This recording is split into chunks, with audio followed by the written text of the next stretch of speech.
Sa kauna-unahang pagkakataon ating i-drawing si Cardo Dalisay sa probinsyano. Si Coco Martin yan ang itsura. Funny drawing by Leo Maestro. Pagpasyensyahan mo na. Coco Martin yan lang nagkinaya ko. Drawing naman natin si Unyok, ang batang Unyok noon sa probinsyano. Kumusta na kaya ang batang ito? Wala man siya ngayon sa Batang Quiapo. Mga kaibigan, paki-follow, like and share. Sana makarating kay Coco Martin at makasali ako doon sa Batang Quiapo. Maraming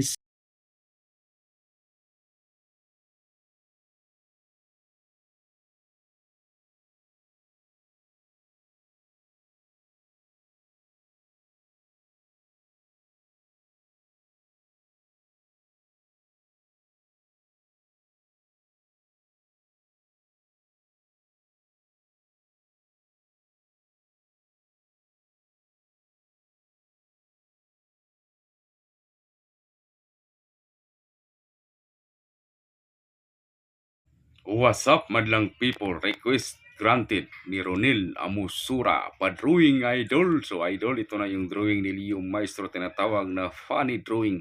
Huwag ka sanang magalit kasi ang kaya ni Leo Maestro is funny drawing lang. Tingnan natin kung ano ang kalalabasan. Agoy, agoy, agoy! Agoy, nagiging matrix doll ang pugi!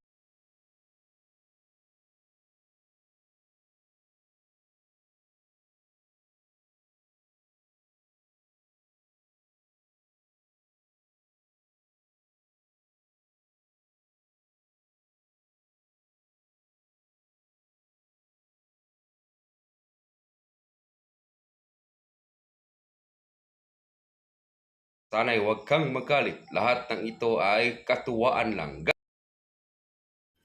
What's up, madlang sang katawan? Ito na po ng inyong lingkod, si Leo Maestro. Request granted ni Ubra ni Alvin. Ang sabi niya, pa-drawing loads.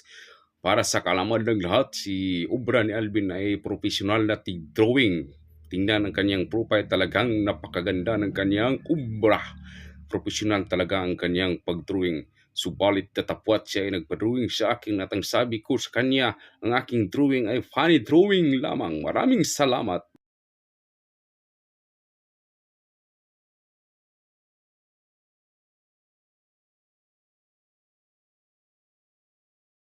Magandang araw mga pugi at magaganda sa Sana'y huwag kang magalit. Lahat ng ito ay katuwaan lang.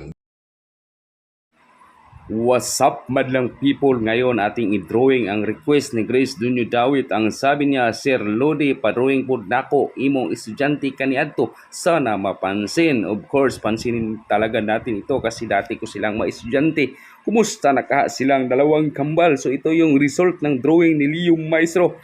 Hindi man talaga na perfect ang pag-drawing kasi ang drawing ko ito ay tinatawag na funny drawing. Ang importanteng mahalaga na drawing ko sila.